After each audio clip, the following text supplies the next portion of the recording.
This video demonstrates how to buy shares of Dunelm Group PLC using a typical online broker. Dunelm is a UK homewares retailer listed on the LSE PLC under the ticker DNLM.L. This guide is educational only and does not constitute financial advice.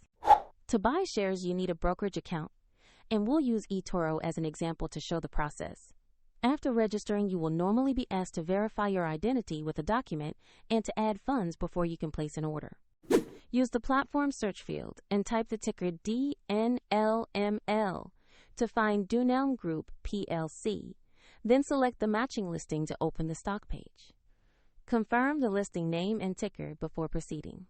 On the stock page, review the company summary and the price chart to confirm that this is the correct asset and that the ticker reads DNLM.L.